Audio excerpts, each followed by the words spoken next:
the race course goes. Tell us a little bit about the decisions that went into what you did down there at the chicane and the grinding you've done on this track. Well, there's a lot of things we really had to look at over the last year, and I really need to congratulate the promoters here. They did one heck of a job improving the facility, making it better for racing. Bumps definitely add to our racing. It made for a great show last year, but it was very tough on equipment. So this year they've grinded a lot.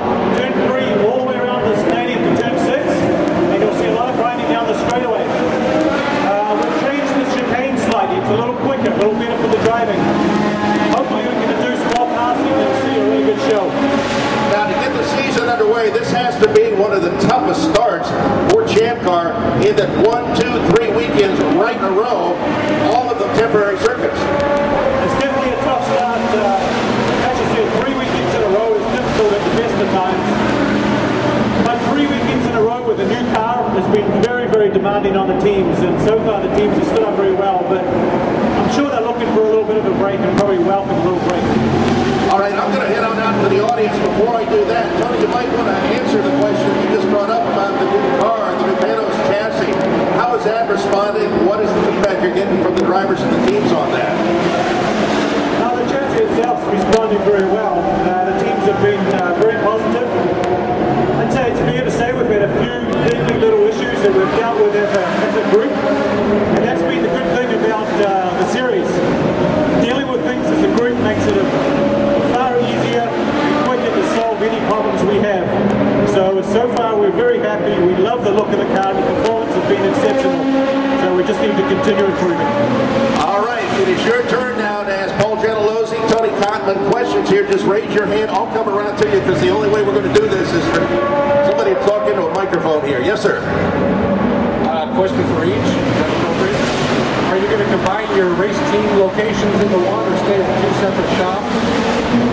And second question would be if there's any news yet on any relationship between the new car design and the injuries? Any relationship, any data yet to determine if there's any relationship between the new car design and the back injuries? No. It's, obviously any time someone gets hurt or injured, we need to investigate it, but at the moment I don't see any relationship between the new car and the back injuries at all. The shop issue won't get resolved until August. Bruce Sports has a nice shop in the Denver area, keep people. Our shop in Michigan is a little bit larger, about 35,000 square feet. When we get to that part of the season, August, September, then we'll make a final decision.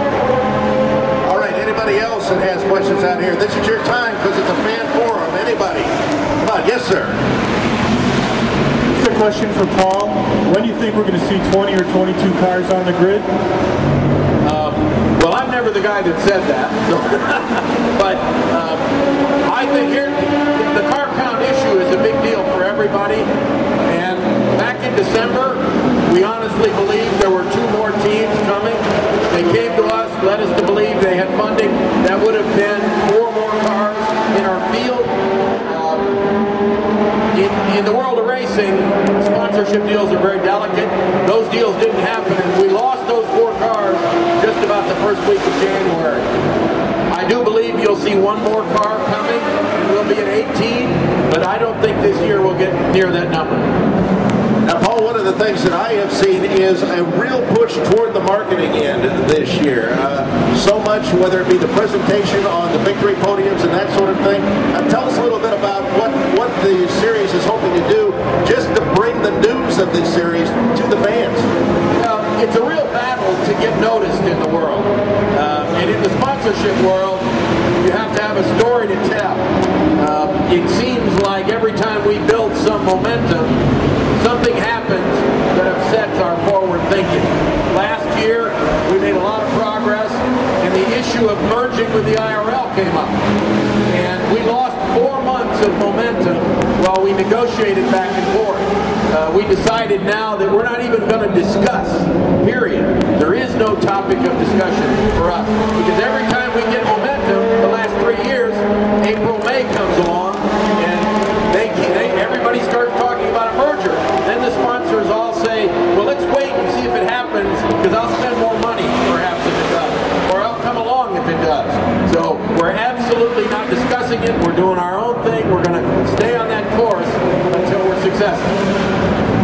right, sir. Question here.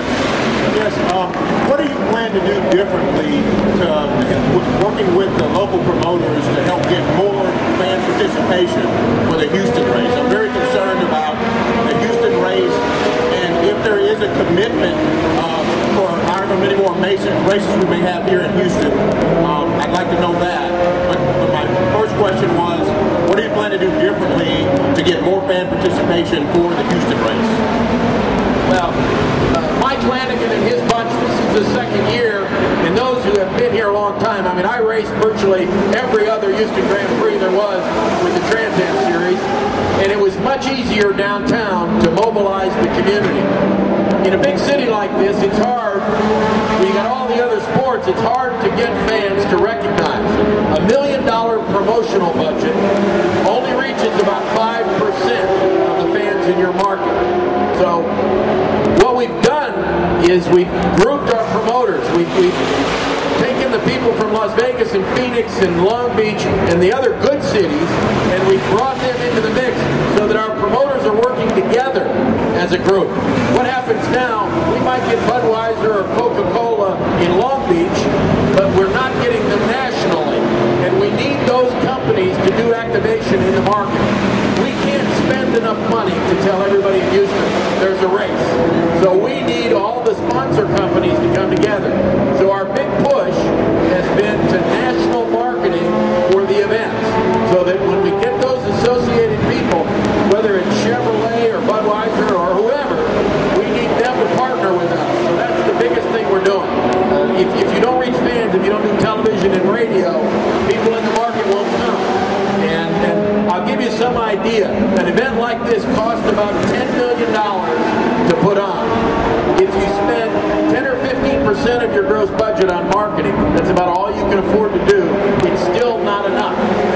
So we need partners in that regard. Any other questions? I'll get right to you, sir, here for a second. But Tony, for you, one of the things that we're hearing about and what might have happened, but the decision was made to hold it off. Standing starts for the ChampCar. It now looks like it may happen at Portland. Tell us why the decision was made to hold off for these first 3 races and where our situation is for actually doing that at Portland. Yeah, we'd really love to introduce standing starts, and the goal still is to do it at Portland or begin at Portland. But we had to hold off because we're not quite ready. We need to be 100% ready, 100% committed. I think it'll be an exciting, great thrill for the fans when it does happen. But the combination of a new car, new electronics, and needing the software, the engine, everything to be in sync, we weren't quite in sync. And we don't want to go ahead and do it if we think there's a potential problem. We thought there would potentially be a problem or create a problem. The last thing we need is cars stored on the grid. We've got a lot of testing in May, and providing we continue to make the improvements that we've made in the last several weeks, expect to see them at Portland. Now also, if that is what the case happens, Portland and Cleveland, which would be the next 2 races, nice wide areas if there is a problem on a start, much more so than kind of a narrower start like here or perhaps out at Long Beach and that. Yeah, without question, it's definitely a help, and obviously 2 good venues to have an opportunity to introduce our standing starts, so I'd like to be able to take advantage of it. Yes, sir.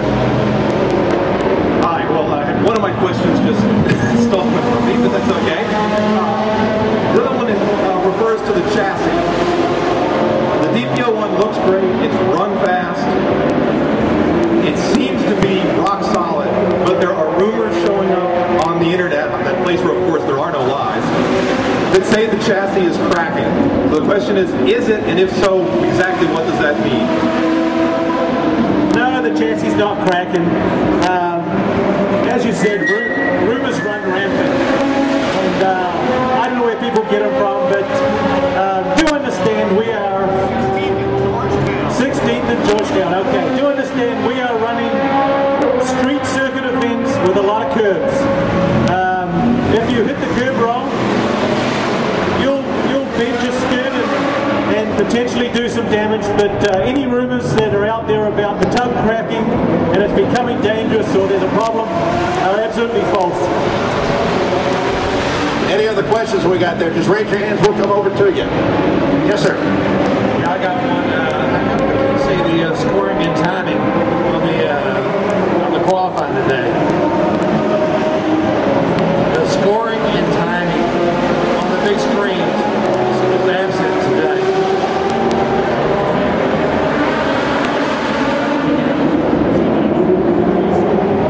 I don't know. I'll find out. We should have it up there. Was it not on there yesterday, or? Okay. I'm not sure if that's up there for the practice sections, perhaps. Maybe just the qualifying.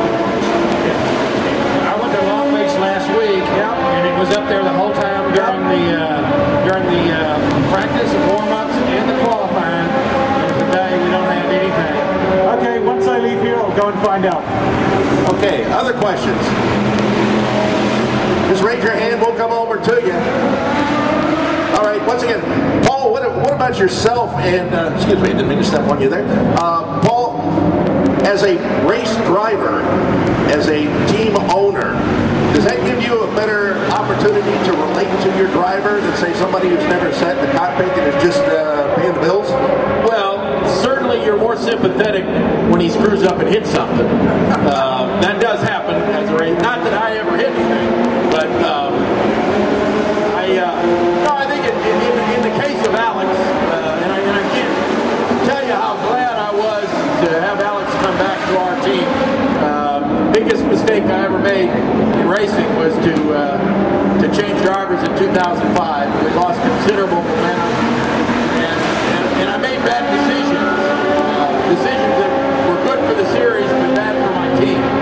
So, but as a race driver, you'd like to be sympathetic. I think the thing that I bring is when he comes in the pits and he's back 3 or 4 positions from where he thinks he should be, and he's starting to get all spun up emotionally, it's a lot easier for me to calm him down or to pull him aside. And when he's out there complaining about the race car, you know, what I always like is when drivers say, I just can't drive it. Well, so my reply is, well, bring it on in, we'll take the wheels off, and we'll let somebody else come in and drive it for you. And that usually calms them down. So, because I know that my guys used to do that to me, having been spun up once or twice. That happens. So emotionally, I think I bring something to the table. Racing is racing. I don't know how to drive a ChampCar, but after 37 years racing, you hope to bring that experience and share it with your driver. Tony, for you, coming out of being with teams and such as that, and then coming in and working with the organization itself, what did working with the teams bring with you into your current position as Vice President of Operations? And you might explain exactly what it is you do there. Well, basically, it's a lot of the same things. You're managing a group of people, and you're trying to push towards a common goal. You're a team, just like I'm a team. You're a team working together. People's job descriptions or jobs may be a little different than on a team. But basically, you're doing the same thing as you would being a team manager. You're kind of overseeing the day-to-day operations of what goes on. And when it gets to the officiating side, it's a little different. Same thing, you're overseeing a team. Instead of just overseeing a team of 2 or 3 drivers, in this case, you're overseeing a team of 17 drivers. So, coming from the team side of things, what I do now was actually very, very helpful because there's so many similarities. I guess the question would come, like Mark Twain said, when I was a teenager, I couldn't believe how dumb my dad was, and when I was 21 and became a parent, I found out he was a genius. Are you finding out the same thing about people in race control now? I don't know if we can relate to being a genius, but you know, it's definitely a great team, and we put under a lot of pressure and have to make a lot of judgmental decisions that not everybody agree with. And I'm sure Wallo will attest to that. I'm sure every decision I've made against their team we haven't agreed with, but just try to do the right thing and move on. Alrighty, any questions out here? This is your fan forum. Come on in here. Yes, sir. Tony, are the onboard starters working as well as they should? They seem to get a lot of sessions interrupted in either practice or qualifying. To be quite honest, no, they're not working as well as we need. Not sure, potentially heat related, but we're just diligent as you can see, it would have been, in the last session, it would have helped us immensely, probably 2 or 3 times, but it's crucial we can get them to work, and it'll be a good thing if they can. All right, yes, sir. Well, maybe both of you gentlemen could talk a little bit about the 2 New European races this year, and I know, Tony, you've been working on both circuits over there, and Paul, if you could talk a little bit about what that means for ChampCar. Well, Tony can certainly talk about the infrastructure of putting 30 race cars in a 747 and 500 or 600 people. For us, from a marketing standpoint, to some extent, we're still finding our way for where ChampCar fits in the world. And we know in the United States we can afford to do 8 or 10 races with the competition from the other kinds of sports, particularly NASCAR, who so dominates television. We want to do the 8 or 10 best races we can here, and then try to go to areas where we can bring marketing partners. For us to race, it takes money. And to get money, you've got to have sponsors and partners who want to be involved. So a little bit our decision is based on the motivation of where the sponsor base is in the world. You see today on a lot of our cars, sponsors who come from Australia or England or Holland. Those companies have to come and support us. We'd love to be able to do 17, 18 races in North America, but it's not economically feasible. So we have to look to those other parts of the world. We have to look to China. And I can tell you that we're going to really stay a lot closer with getting a lot of momentum in Canada. While Mexico's been somewhat of a disappointment to us with the number of events we have, Canada's been really exciting as we look to the future. So again, we can afford to have 8 to 10 races here. The rest we have to look around the world for good partners. Any other questions out here? We'll come to you with the microphone.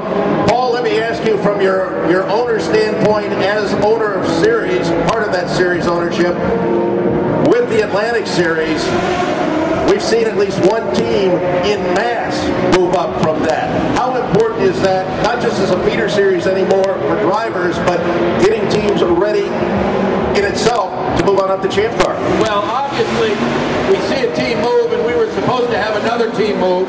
I think it's our future for both drivers and team development. We've had long involved discussions with a couple teams over there that want to come to ChampCar very much. They just have to make the right partnership. You know, there's a lot of speculation next year we'll have at least one more move. But I think also we're talking to teams in Grand Am, we're talking to teams in ALMS and an Indy Pro Series, because this is still the ultimate open wheel series in North America. So when you aspire to be at the highest level, for us, it's logical to come to ChampCar. The things that Tony and the staff have done to make the series economical, to change that cost equation from an $8 or $9 million deal to a $4 or $5 million deal, makes it very attractive for teams to come to the future. Tony, from your standpoint, watching what's going on at the racetrack, how have you seen the rookies progress in these first 3 races? Because you have a number of first-year drivers here in the ChampCar Series. Yeah, we do have a lot of very talented and exciting rookies again this year. And the thing about the rookies is it's really interesting to watch them progress from testing pre-season through the first 2 races so far. European kids are used to a totally different environment, totally different tracks, not used to street circuits, and in a way different rules. But they're very young, hungry, talented kids, and it's so awesome to watch them really become part of the ChampCar family, understand how we race in the US, because it's a lot different than they do in the UK, and you know, that's just part of it. It's part of it for them is learning our environment, learning our rules, learning our tracks, and growing together. But so far it's been very exciting. I think you'll see a great Rookie of the Year chase this year. All right, we got another question over here on this side of the room. After a session, how do they pick which cars to expect?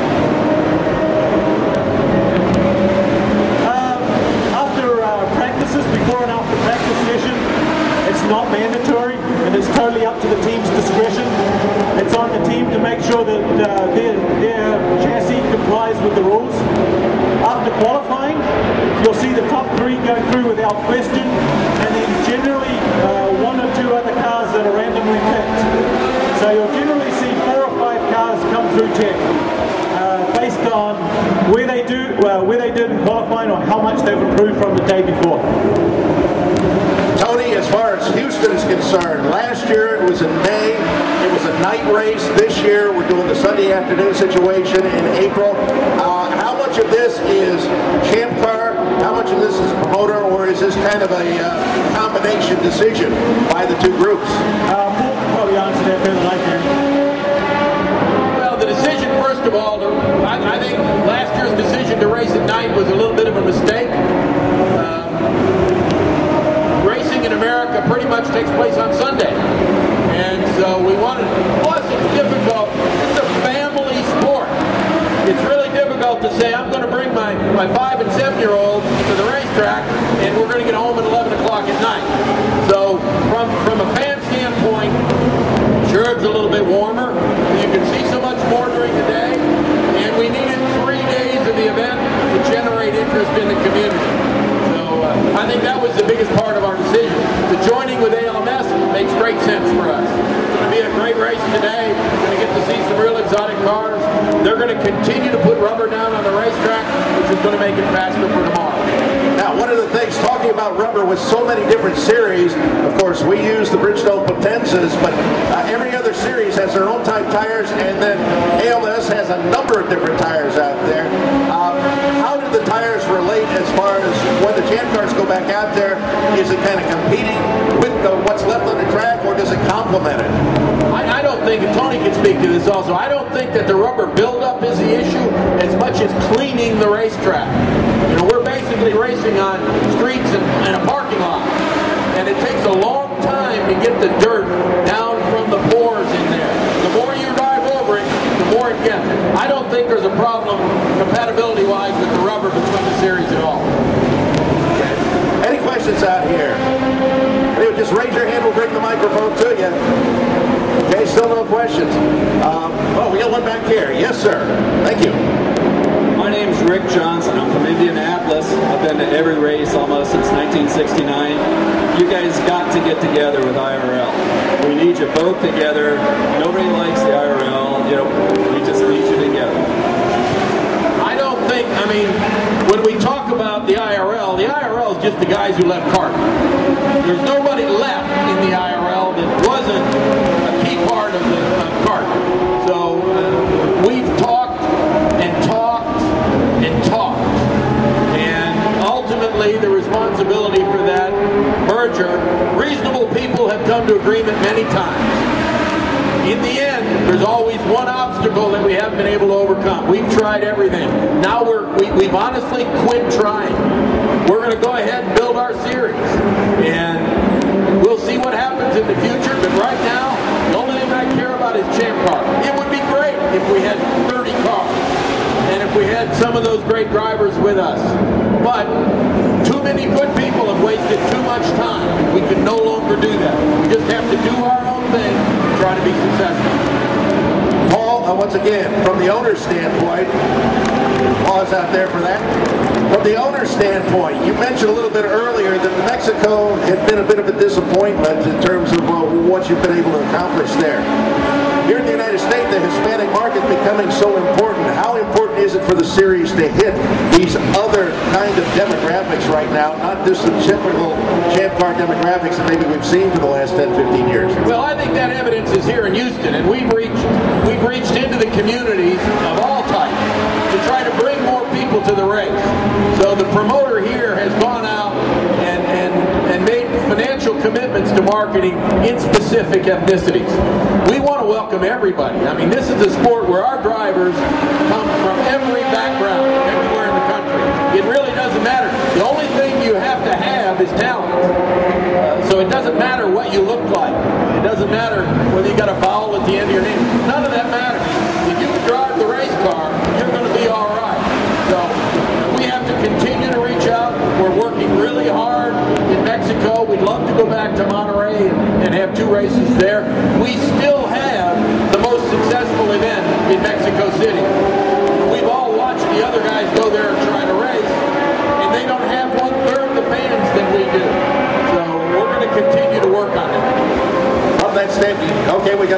question over here.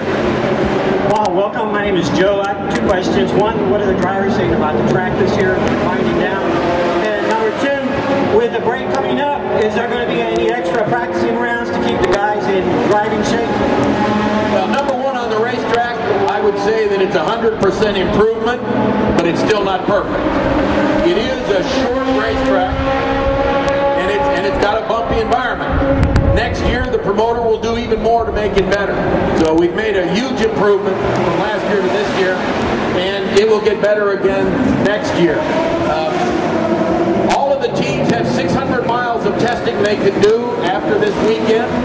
I think you'll see in 2 weeks, most everybody will be in Portland, and then you'll see teams test in Sebring and Road America before we go back to Portland to race. Yes, sir. Another question. What is the commitment for the Houston race for the years to come? Are we committed for a few years? It was a 5-year deal. We're in our 2nd year. Okay, any other questions? Continuing on, talking a little bit about the various events, and Paul, once again, maybe you can answer. What is more important to ChampCar right now? Getting a consistent number of events and going back to those, in other words, stability, or adding some more events at this point? Well, the first point you made is very, very important, and we have to come back, we have to develop a market. And in 1 year, just if our marketing budget's $1.5 million, the 2nd year we've spent $3 million, the 3rd year we've spent $4.5 million. Hopefully the cumulative spending in a place like Houston will bring the fans back that used to come downtown, because we used to get a great big crowd downtown. So I think longevity is important, and then not making market mistakes, not going places where our series can't be successful. All righty. We welcome the 3rd member of our panel up here. He's 4th on the grid right now in the CDW car from R Sports Racing. Welcome in, 3-time winner, Justin Wilson. Once again, you're going to be able to ask Justin some questions here, so please just raise your hand. I'll come around to you. But Justin, you just got off the racetrack out here.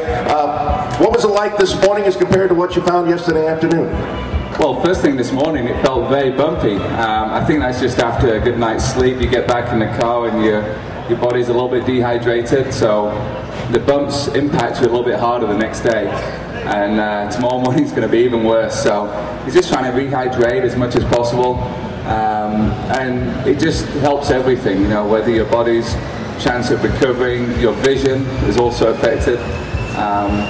The first time you come in the pits, after doing a few laps around here, you come in and you're holding your head because it's like somebody's taking a baseball bat to you. It's really hard to see and focus. Now you're out there in the new Panos chassis. Tell us a little bit about your impressions here early on in this season for it.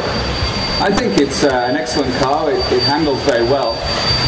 Even when it's not very quick, it still handles well, which sometimes makes our life hard to work out what we need to do to go quicker.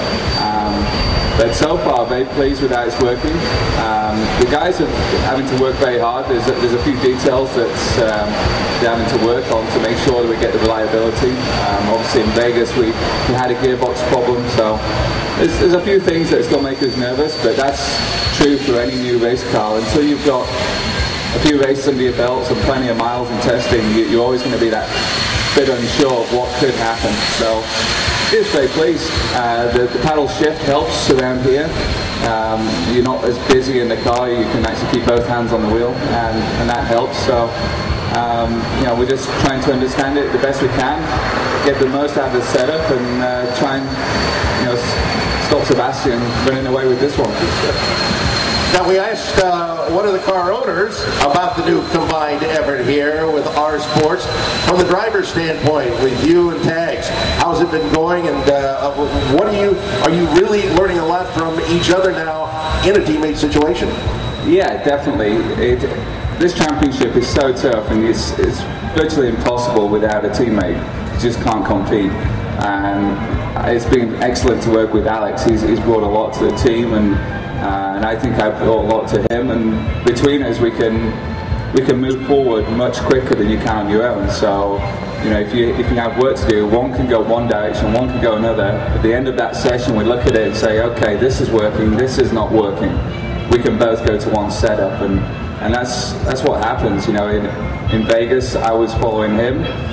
In Long Beach, we both had pretty similar setups the whole weekend because we liked it. And here, I'm fairly pleased with my setup. It's not perfect, but I know he's a little bit frustrated so far today. So I think he'll adapt some of the things that we learned through that session that helps us go quicker. And that's what you're trying to do. You're trying to keep making those steps and leapfrogging. If you don't make those big leapfrogs, you just get left behind because everyone else is improving so quickly. All righty, ladies and gentlemen, your chance to ask questions here. Paul Gentilozzi, Justin Wilson. We could also get Tony Cotman back here. We got a hand up over here. So let me make sure I don't step on any feet. Yes, ma'am, your question. Yeah, yesterday I noticed several times that if the car got really close to the edge, the dust was terrible. I can't be good for the car, but how does it affect the driver? We don't notice it too bad. Most of the time it's behind us, so I think the only time we'll come across that problem is in the race itself when we're winning in close quarters to other cars. It's usually by that stage in the weekend we've cleaned up the track enough that it's really not an issue. That question was like from a true mom, you know, worried about the dust around, you know. Okay, we got another one back here. Hang on, let me get back here. Yes, sir, your question. Well, I just wanted to ask how he was mentally gearing up for those two races in Europe this year. I mean, it's going home for you, is it not? Yeah, it's going to be great to go and race back in Europe, and hopefully one day we'll get to race in the UK, and that would be fantastic for myself and the other British drivers. So I'm looking forward to getting back there and seeing the family, and it's a bit closer for my supporters to come to the race. I'm sure we'll get a good turnout. Anybody else have a question for our trio up here? This is one of the few times you get a chance to really delve into what's going on within ChampCar. You got a driver, an owner, the guy who's running things out there on the racetrack. Nobody got a question? Oh yeah, we got a couple of them over here. We got the last two questions over here. Yes, sir. I know this might be beating a dead horse, but one of the things that I liked about the ChampCar in its heyday was the diversity of tracks. And I know there's politics behind the owners of the oval tracks right now. But it might be that we finally have a car again that could allow the kind of close racing that made those 1 mile bull rings just amazing races to watch back in the Nigel Mansell, Emerson Fittipaldi days. Those little one mile bull ring races were amazing.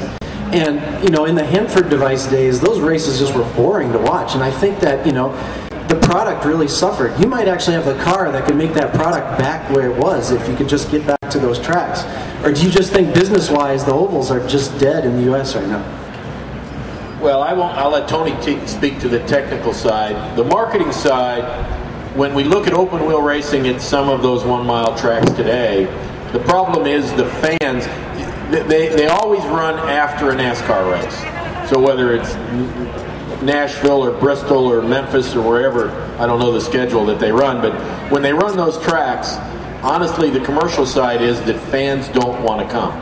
Now, to go back to a track like Milwaukee or Phoenix with the cars we have now would really be exciting because the cars would be a lot faster and you could pass. That's important, and certainly a segment would come back if we did it occasionally. Making it work commercially is the difficult. And I don't mean that somebody else has ruined it, but when you go to a market like Memphis and you give away 25 or 30,000 tickets for free, it's hard to go back to a market and ask somebody to pay to come see the race. From the car point of view, the chassis was definitely designed around being able to run ovals. So it's just a matter of a aero kit update for the ovals, and away we go. So if that comes about, we're definitely ready on the technical side of things. All right, one last question here. Thank you. I know the goal in the new car, or one of the goals, was to be able to get the cars to drive closer, to be able to go closer to do more passing. And I know it's been tough on the street courses with the ride height sensitivity to tell much difference, but perhaps on the road courses when you get them down lower, how effective has the new car been compared to the old car in being able to drive closely? Well, I think we've seen already we can run closer. At Long Beach, I think it was pretty much second through to about ninth were running nose to tail the whole race. The problem is you've got to wait for a mistake, and the quicker the car is, the more exaggerated the concertina effect or the accordion effect happens coming out of a corner and entering the next one. So as you come out of a corner, the guy in front is basically on the throttle half a second before you are. So he's accelerating away from you, and then when you get on the throttle, you accelerate and keep that gap. And when you get to the corner, you close it up again. But that effect is just, the quicker the car is, the more it's exaggerated, and therefore you need the guy to make a mistake to overtake. If everyone's doing the perfect lap, you just can't physically do any more. And that's the same for any top-level racing. It gets hard. And things that make a difference is, if the tires are going off, if one car is working the front tires more than another, or the rear tires, then you'll see action. Somebody's struggling, they'll start to make mistakes. It's inevitable that they're going to get overtaken, and that's what makes it interesting. And that's why, I think Bridgestone give us the option tire, because it allows us to go and attack for a short period, or go on the standard tire for a longer period and settle back and let them make mistakes and come back to you. So it's down to the strategy and the reality of top-level racing. Paul Gentilozzi wanted to say something before we close off here. I really wanted to, now that we have a minute quiet, to thank all of you. A lot of you we know from race to race. We see you again and again. Sometimes we talk to you on the internet. But I want to thank you for your conviction and support for everything that's about ChampCar. We know we're not perfect, and we know that we're going to make some mistakes. We see those mistakes with your input, so don't ever hesitate to tell us what you think. Opinions are free, but we really want them, and we want you here at the races. So I just wanted, on behalf of everybody that works in ChampCar, that races, everybody that invests their time and money, we can't thank you enough for being part of what we do. And then I wanted to tell you that Robin Miller and I are going to have a volleyball game, a strip volleyball game at 6 o'clock. Well, that'll be interesting. Folks, we want you to stay because we got prizes to go, but we want to thank our guests, Tony Cotman, Paul Gentilozzi, Justin Wilson. Thank you for being with us, guys, here at the Fan Forum. It's been my pleasure to be able to be here with you as well. Got to get back over to the PA booth, but I'll turn it over to Dave and Linda here, and they got some prizes.